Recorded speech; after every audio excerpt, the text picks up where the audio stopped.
கடைசி இன்னைக்கு எபிசோட் எப்படி இப்போ நடக்கும் பார்ப்போம். இன்னைக்கு எபிசோட் என்ன காட்டுறாங்கன்னா, கையில் அவங்க குடும்பத்தாரங்களும் கையில் காணுன்னு சொல்லி போலீஸ் ஸ்டேஷனில் கம்ப்ளைண்ட் கொடுக்குறாங்க. வெளியே வந்துட்டு கையில் சொல்கிறாங்க, இவங்க தான் கண்டுபிடிப்பாங்க, நம்ம சும்மா இருக்க முடியாது, எப்படியா நம்ம தேவி கண்டுபிடிச்சாகணும்னு சொல்லிக்கிட்டு இருக்காங்க. அப்போ தானே தேவியை கடத்திட்டு போனால் கார் நம்பரை சொல்கிறாங்க. அதை கேட்டோன்னே எழில் அதிர்ச்சி ஆகிறாரு. அப்போ கையில் கேட்குறாங்க, என்னாச்சு எழில், ஏன் இப்படி பதறினா அப்படின்னு கேட்குறாங்க.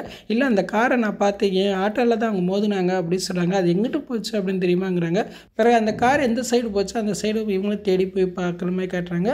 அதுக்கப்புறம் பார்த்து தேவியை கடத்தி வச்சுக்கிற இடத்த காட்டுறாங்க. அந்த இடத்துக்கு சரணவேல் போயிடுறான். சரணவேலுக்கு அந்த அடியாளுக்கு பெரிய சண்டை நடக்குது. கடைசியில் பார்த்தா சரணவேலாக அடிச்சு போட்டுறாங்க.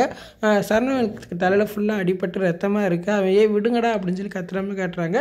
தேவி அந்த இடத்துலேருந்து அவங்ககிட்ட தப்பிச்சு போகிற மாதிரி காட்டுறாங்க. இன்றைக்கி எபிசோட் இப்படி தான் போகுது.